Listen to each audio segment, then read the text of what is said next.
देखते हैं इस क्वेश्चन को सॉल्व करने का बेस्ट मेथड क्या है।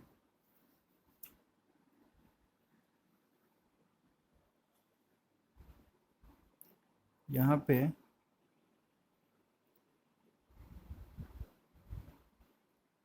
9√x इक्वल्स टू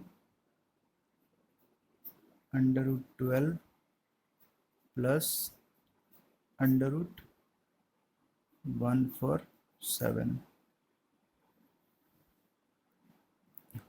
इसको हम लिख सकते हैं 9√x इक्वल्स टू √12 को लिख सकते हैं। हम इसे √12 और √147 को स्प्लिट करेंगे और फैक्टराइज करके देखेंगे कि ये हम इसे किस फॉर्म में लिख सकते हैं। आइए मैं आपको करके बता देता हूँ। मैं इधर छोटा सा रफ में ये आपको करके बता देता हूँ।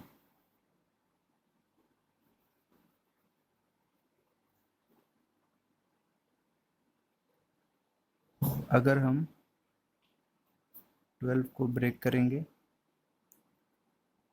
2 6 जा 12 और 2 3 जा 6 लिख सकते हैं। उसी तरह अगर 147 को ब्रेक करेंगे तो हम लिख सकते हैं 3 4 जा 12 और 3 9 जा 47 और इसे लिख सकते हैं 7 7 जा 49। तो हम यहाँ पे √12 को लिख सकते हैं 2 into 2 into 3 √2 into 2 into 3 plus √147 को 3 इंटू 7 इंटू 7 लिख सकते हैं। कोई डाउट इसमें? बस हमने इसे फैक्टराइज किया अभी और कुछ भी नहीं किया। यहाँ तक कोई डाउट नहीं होना चाहिए। तो अब हम 9√x इक्वल्स टू 2√3 लिख सकते हैं प्लस 7√3 लिख सकते हैं। इजी है यहाँ तक। अब हम 9√x इक्वल्स टू अगर इन दोनों का सम करेंगे तो इसको हम 9√3 लिख सकते हैं। बिल्कुल आसान है यहाँ तक।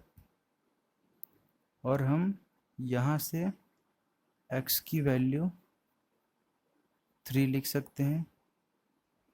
इस इक्वेशन को देखते हुए हम x की वैल्यू 3 लिख सकते हैं। इजी था ये क्वेश्चन, अच्छा क्वेश्चन था। एसएससी सीजीएल टियर 1 2011 में पूछा गया है। बहुत ही इजी क्वेश्चन भी था। चलते हैं अपने अगले क्वेश्चन की ओर और देखते हैं हमारा अगला क्वेश्चन क्या है।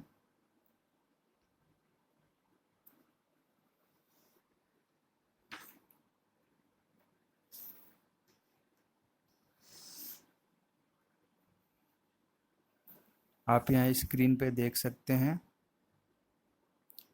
क्वेश्चन है the value of expression x to the power 4 minus 17x cube plus 17x square minus 17x plus 17 at x equals to 16 options दे रखे हैं। तो जब भी ऐसा क्वेश्चन आए तो ऐसे क्वेश्चंस में हम डायरेक्ट वैल्यू पुट करके नहीं बनाएंगे, क्योंकि ये काफ़ी लेंथी प्रोसेस है और इससे हमारा बहुत ज़्यादा टाइम कंज्यूम हो जाएगा, वेस्ट हो जाएगा। तो इसे हम ट्रिकी अप्रोच से बनाएंगे। तो यहाँ पे सवाल ये उठता है कि हम इसमें कौन सा ट्रिकी अप्रोच यूज़ करेंगे। तो आइए देखते हैं हम इस क्वेश्चन में क्या ट्रिकी अप्रोच यूज़ करते हैं। मैं क्वेश्चन बनाते के टाइम ही आपको समझा दूंगा कि इसमें कैसे ट्रिक यूज़ करते हैं।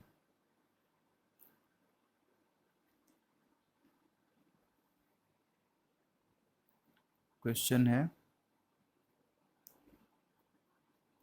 x to the power 4 minus 17x cube plus 17x square minus 17x plus 17। ठीक है,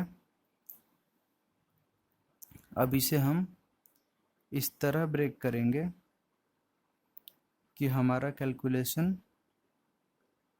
बहुत आसान हो जाए और हम ऑप्शंस मार्क कर दें।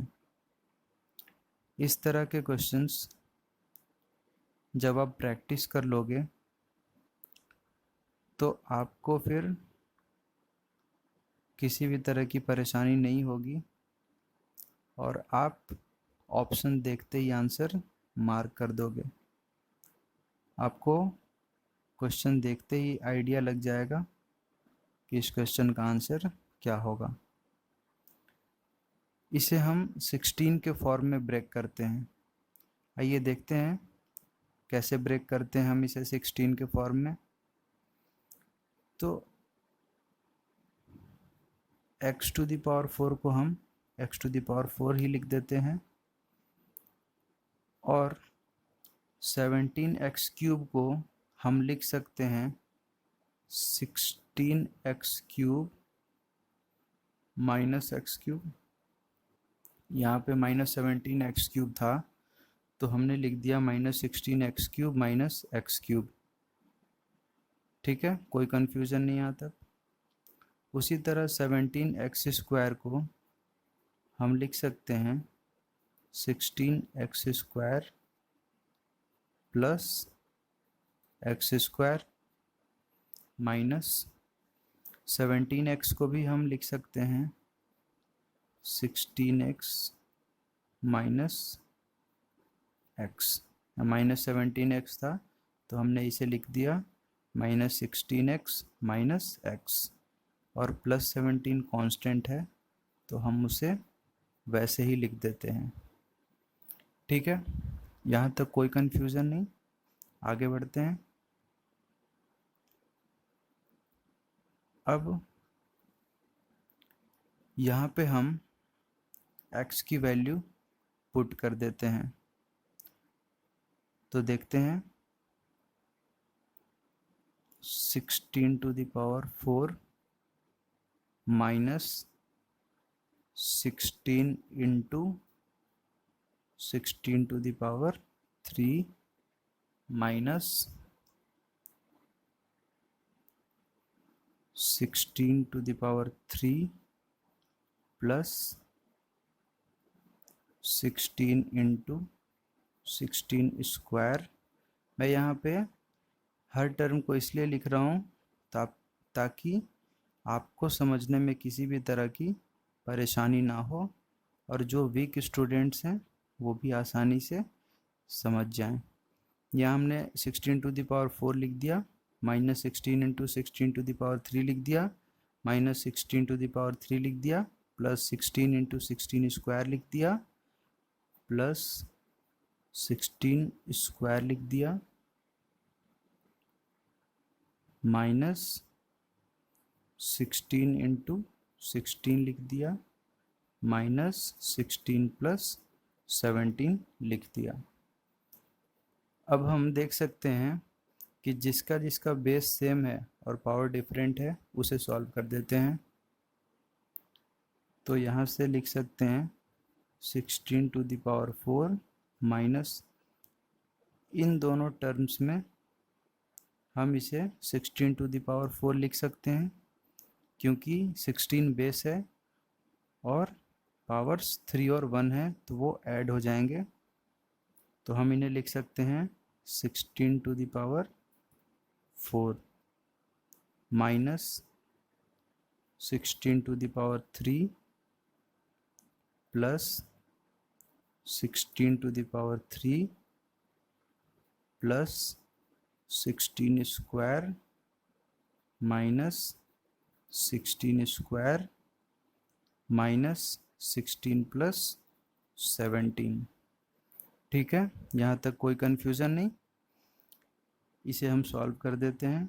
आप यहाँ देख सकते हैं कि 16⁴ और माइनस 16⁴ कैंसिल हो जाएंगे। हमने इसे कैंसिल कर दिया। माइनस 16⁵ प्लस 16⁵ ये भी कैंसिल हो जाएगा, हमने इसे भी कैंसिल कर दिया। और प्लस 16² माइनस 16² भी कैंसिल हो जाएगा, हमने इसे भी कैंसिल कर दिया। अब हमारा बच गया -16 प्लस 17 जिसकी वैल्यू हो जाएगी 1। ये हमारा सेकंड ऑप्शन में वैल्यू दे रखा है तो हम इसे मार्क कर देते हैं। इस क्वेश्चन में हमें x की वैल्यू दे रखी थी और एक एक्सप्रेशन दे रखा था। हमें उस एक्सप्रेशन को ऐसे स्प्लिट करना था कि हमारी कैलकुलेशन इजी हो जाए। इस क्वेश्चन में नहीं समझने वाली कोई बात नहीं थी और ऐसे क्वेश्चंस अगर आप प्रैक्टिस किए रहोगे तो एग्ज़ाम में आप ऑप्शन देखते ही आंसर मार्क कर सकते हो। ठीक है, तो चलते हैं हम अपने अगले क्वेश्चन की ओर और देखते हैं हमारा अगला क्वेश्चन क्या है।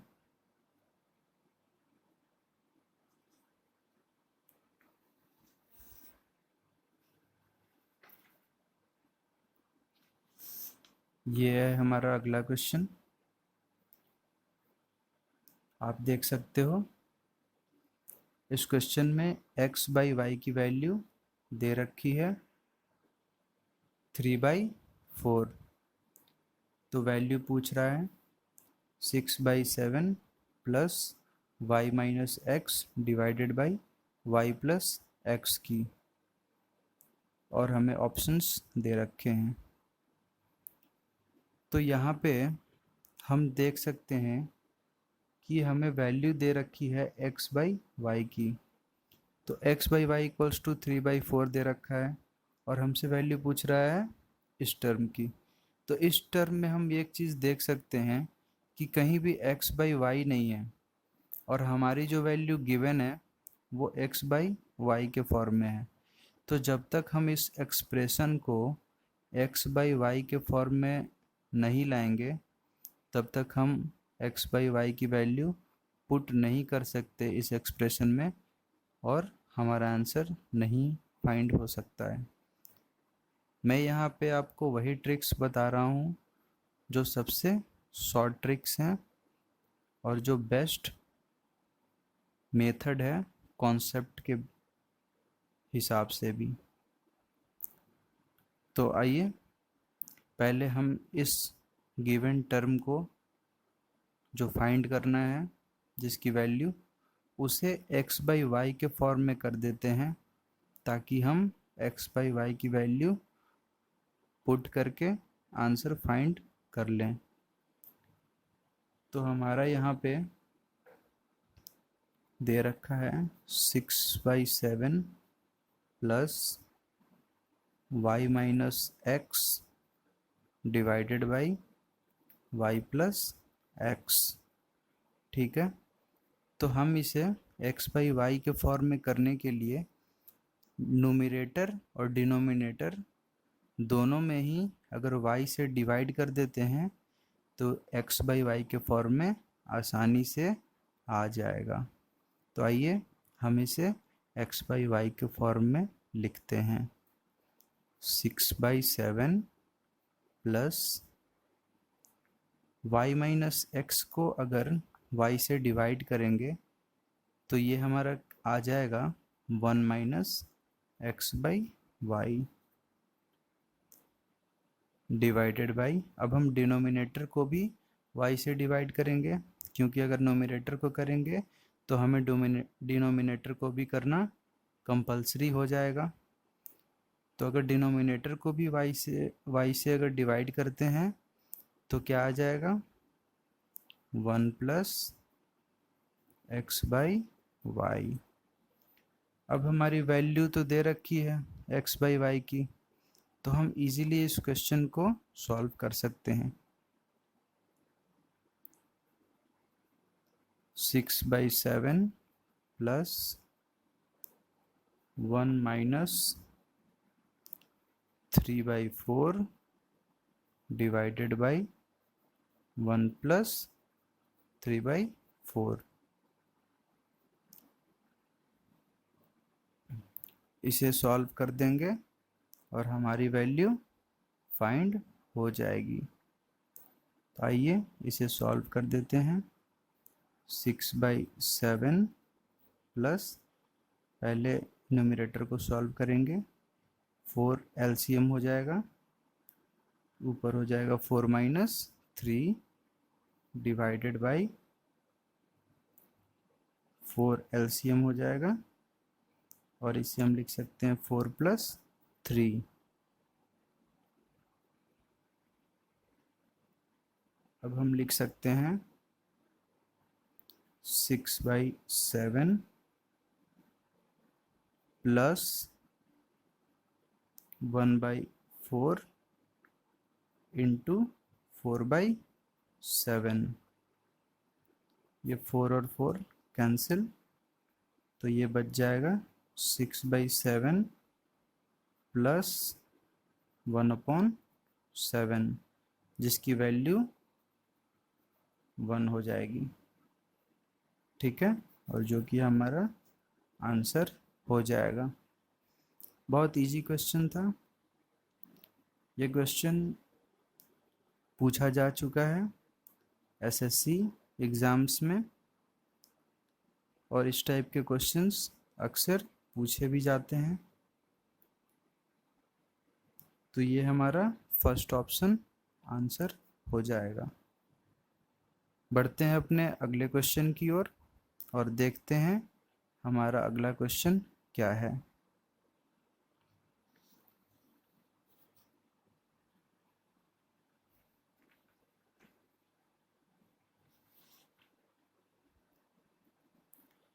ये है हमारा नेक्स्ट क्वेश्चन। आप स्क्रीन पे देख सकते हो। Question is if x square minus 3x plus 1 equals to 0, then the value of x plus 1 upon x is, options दिए हुए हैं। तो यहाँ पे हम देख सकते हैं कि जो हमारा गिवन टर्म है उसमें कहीं भी 1/x का फॉर्म नहीं है, और हमें जो वैल्यू फाइंड करनी है उसमें 1/x का टर्म है। तो आइए देखते हैं इस क्वेश्चन को हम इजीली सेकंड्स में कैसे सॉल्व कर देते हैं। बहुत इजी क्वेश्चन है ये, और काफ़ी इम्पोर्टेंट है टियर 1 के एग्ज़ाम के लिए। CGL पॉइंट ऑफ व्यू से भी, CHSL पॉइंट ऑफ व्यू से भी और CPO पॉइंट ऑफ व्यू से भी। और इससे रिलेटेड जितने एग्ज़ाम्स हैं उन सब के लिए ये क्वेश्चंस बहुत ही इम्पॉर्टेंट हैं, क्योंकि ये क्वेश्चंस ट्रिकी क्वेश्चंस होते हैं और कॉम्पिटिटिव एग्ज़ाम्स में ट्रिकी क्वेश्चंस ही ज़्यादातर पूछे जाते हैं। तो यहाँ पे हमारी वैल्यू दे रखी है x² minus 3x plus 1 equals to 0। तो इस टर्म को हम लिख सकते हैं easily x² plus 1 equals to 3x। अब हमारा आंसर बिल्कुल इजीली आ जाएगा। कुछ लोग यहीं देख के समझ गए होंगे कि अब हमें आगे क्या करना है, क्योंकि मैंने स्टार्टिंग में ही बताया कि इसे x प्लस 1/x के फॉर्म में करना है। और इसके पिछले क्वेश्चन में भी मैंने बताया कि x प्लस 1/x इस तरह का जो टर्म है उस फॉर्म में लाने के लिए हम देखते हैं कि क्या दिया हुआ है और उस टर्म में लाने के लिए क्या कर सकते हैं। तो वहाँ हमने डिवाइड किया था y से पिछले क्वेश्चन में, और इस क्वेश्चन में हम अगर लेफ़्ट हैंड साइड और राइट हैंड साइड x का डिवाइड कर दें तो लेफ़्ट हैंड साइड में हमारा आ जाएगा x प्लस 1/x और राइट हैंड साइड में हमारा 3 आ जाएगा, and that will be the answer. तो अगर हम लेफ़्ट हैंड साइड में x की डिवीज़न करते हैं तो आ जाएगा x plus 1/x equals to 3, dividing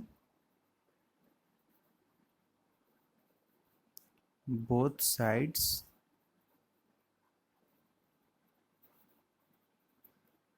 by x। ठीक है, कोई प्रॉब्लम नहीं। ये 3 हमारा आंसर हो गया, ऑप्शन नंबर 4। ठीक है, आसान क्वेश्चन था। चलते हैं हम अब अपने अगले क्वेश्चन की ओर और देखते हैं हमारा अगला क्वेश्चन क्या है।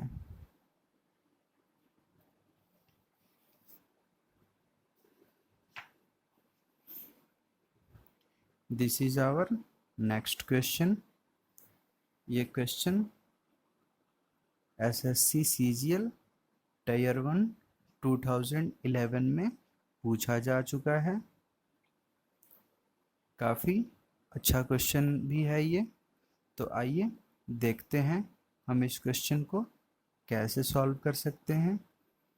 तो इस क्वेश्चन में हमें दे रखा है कि if a divided by b equals to c divided by d equals to e divided by f equals to 3। तो हमसे वैल्यू पूछ रहा है 2a² plus 3c² plus 4e² divided by 2b² plus 3d² plus 4f² की, और हमें options दे रखे हैं। तो जो हमारा गिवन टर्म है उसमें हम देख सकते हैं कि जितने ये तीनों टर्म हैं a/b, c/d और e/f वो 3 के बराबर हैं।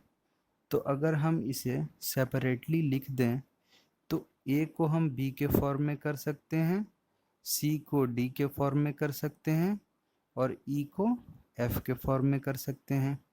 और हम क्योंकि जो हमें फाइंड करना है उसके डिनोमिनेटर में हम देख सकते हैं कि वो b, d और f के फॉर्म में है। तो हमें जो नोमिनेटर में दे रखा है a, c और e के टर्म में, इसे हम b, d और f के फॉर्म में पहले कन्वर्ट कर देंगे और उसके बाद देखेंगे कि क्या ये हमारा कैंसिल आउट हो सकता है वैल्यू या नहीं हो सकता है। अगर इस तरह के क्वेश्चंस के आपके प्रैक्टिस होंगे तो आपको सॉल्व करने की ज़रूरत नहीं पड़ेगी ऐसे क्वेश्चंस को। आप ऐसे क्वेश्चंस देखते ही आंसर मार्क कर दोगे। तो आइए देखते हैं इस क्वेश्चन को हम कौन से शॉर्ट ट्रिक मेथड से जल्दी सॉल्व कर लेते हैं, और जो कि काफ़ी इजी मेथड भी होगा हमारा। तो यहाँ पे a/b इक्वल्स टू 3 दे रखा है, a/b इक्वल्स टू 3। उसी तरह c/d इक्वल्स टू भी 3 दे रखा है, और e/f इक्वल्स टू भी 3 लिख सकते हैं हम। और इसलिए हम लिख सकते हैं a equals to 3b, c equals to 3d और e इक्वल्स टू 3f। कोई कंफ्यूजन नहीं यहाँ तक। और हमें जो फाइंड करना है, हम उसमें एक की वैल्यू के जगह 3b पुट करेंगे, c की वैल्यू की जगह 3d पुट करेंगे और e की वैल्यू की जगह 3f पुट करेंगे। तो आइए हम पुट करते हैं। तो 2 इंटू ए की वैल्यू 3b है, तो हम यहाँ 3b कर देते हैं, 3b का स्क्वायर हो गया ये, प्लस 3 इंटू सी की वैल्यू 3d है, तो ये 3d का स्क्वायर हो गया, प्लस 4 इंटू ई की वैल्यू 3f है, तो ये 3f का स्क्वायर हो गया, divided by 2b square plus 3d square plus 4f square. अगर हम इसे सॉल्व करते हैं तो ये वैल्यू आ जाएगा न्यूमरेटर में 3 3 जा 9 इंटू 2 18, तो ये हो जाएगा 18b स्क्वायर प्लस 3 3 जा 9 इंटू 3 27 d स्क्वायर प्लस 3 3 जा 9 4 जा 36 f square, divided by 2b square plus 3d square plus 4f square. अब यहाँ से हम एक चीज़ देख सकते हैं कि जो हमारे ऊपर जो टर्म दे रखा है वो 9 से मल्टीपल है, तीनों का तीनों टर्म। और जो हमारा बेस में दे रखा है, हम न्यूमरेटर को भी उसी फॉर्म में लाने की कोशिश करते हैं। तो जो हमारा न्यूमरेटर में दे रखा है वहाँ से हम 9 को कॉमन निकाल देते हैं। तो अगर हम 9 को कॉमन निकाल देंगे तो हम न्यूमरेटर में लिख सकते हैं 2b square plus 3d square plus 4f square, divided by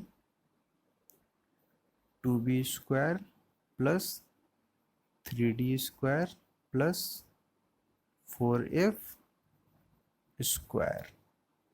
यहाँ से ये टर्म और ये टर्म कैंसिल आउट हो जाएंगे,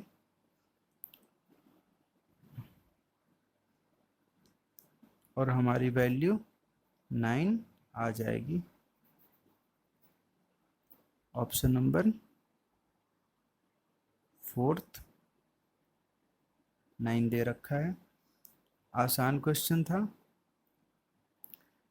इस क्वेश्चन में हमें यही दिमाग लगाना था कि जो हमारा गिवन टर्म है उसमें हम देख सकते थे कि जो हमारा डिनोमिनेटर का टर्म था, ठीक है, और न्यूमरेटर का टर्म था, उन दोनों टर्म्स को एक करना था हमें। मतलब ए की वैल्यू को बी की वैल्यू में कन्वर्ट करना था, सी की वैल्यू को ए की वैल्यू को बी की वैल्यू में, सी की वैल्यू को डी की वैल्यू में और ई की वैल्यू को एफ की वैल्यू में, ताकि हमारा न्यूमरेटर और डिनोमिनेटर में कुछ कॉमन आ जाए। ठीक है, इजी क्वेश्चन था। चलते हैं हम अपने अगले क्वेश्चन की ओर और देखते हैं हमारा अगला क्वेश्चन क्या है।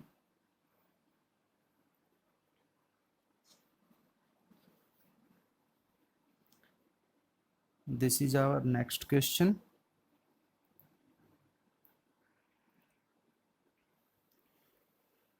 इस क्वेश्चन में दे रखा है if 2x plus 1/3/x equals to 5, तो हमें वैल्यू पूछ रहा है 5x divided by 6x² plus 20x plus 1 की। तो यहाँ पे जो हमें फाइंड करना है और जो हमारा गिवन है उसमें कुछ भी सिमिलरिटी नहीं दिख रहा है, बट हमें एक चीज़ क्लियरली दिख रहा है कि जो हमें फाइंड करना है उसमें हमारा x² टर्म भी है, लेकिन जो हमारा गिवन है उसमें कहीं भी x² टर्म नहीं है। तो सबसे पहले हम जो गिवन है उसे x² टर्म के फॉर्म में कन्वर्ट कर देंगे, और उसे x² टर्म के फॉर्म में कन्वर्ट करने के लिए हम एलसीएम ले लेंगे और मल्टीपल करेंगे, तो वो इजीली हमारा x² के फॉर्म में आ जाएगा। तो आइए देखते हैं। यहाँ पे गिवन है 2x प्लस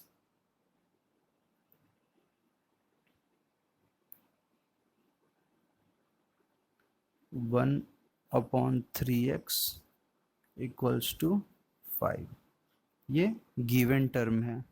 इसे x² के फॉर्म में ब्रेक करने के लिए हम पहले इसका एलसीएम ले लेंगे, तो हमारा 3x एलसीएम हो जाएगा, और हम यहाँ लिख सकते हैं 6x प्लस 1 इक्वल्स टू 5। अब यहाँ से हम इजीली लिख सकते हैं 6x, ये x² के फॉर्म में करना था, ये x² होगा 1 into 3x equals to 3x, और 3x into 2x equals to 6x² plus यहाँ 1 हो जाएगा, तो 6x² प्लस 1 इक्वल्स टू 5 3 जा 15x हो जाएगा 15x। ठीक है, यहाँ तक कोई कंफ्यूजन नहीं। अब हमें जो फाइंड करना है हम उसे एक बार देखते हैं। तो हम जो फाइंड करना है उसके डिनोमिनेटर में देख सकते हैं कि 6x² प्लस 1 तो दे रखा है, लेकिन 20x नहीं दे रखा। तो यहाँ पे जो हमारा टर्म है, अगर इसमें 20x जोड़ देते हैं, ऐड कर देते हैं, तो जो हमारा डिनोमिनेटर में दे रखा है वो आ जाएगा। तो आइए हम इसे 20x से ऐड कर देते हैं, तो हमारी वैल्यू आ जाएगी 6x² plus 20x plus 1 equals to, अब 15x प्लस 20x, तो 15x प्लस 20x लिख देंगे। तो यहाँ लिख सकते हैं 6x² plus 20x plus 1 equals to 35x। ये हमारा इक्वेशन नंबर 1 आ गया। अब हमें जो फाइंड करना है हम उसे देखते हैं, लिखते हैं उसे, और 6x² प्लस 20x प्लस 1 की वैल्यू उसमें पुट कर देते हैं, तो ये हो जाएगा 5x divided by 6x² plus 20x plus 1। यहाँ से हम लिख सकते हैं 5x डिवाइडेड बाई, अब 6x square plus 20x plus 1 की वैल्यू हमने फाइंड कर ली है 35x। ये हमारा 7 से कैंसिल हो जाएगा, तो हमारी वैल्यू कितनी आ जाएगी 1/7। ये हमारा ऑप्शन नंबर 4 में दे रखा है, तो ऑप्शन नंबर 4 हमारा आंसर हो जाएगा। बहुत ही ट्रिकी क्वेश्चन था ये, थोड़ा सा दिमाग लगाना था इसमें, और अगर आप 1-2 बार ऐसे क्वेश्चंस कर लोगे तो आप फिर कभी इसे गलत नहीं करोगे।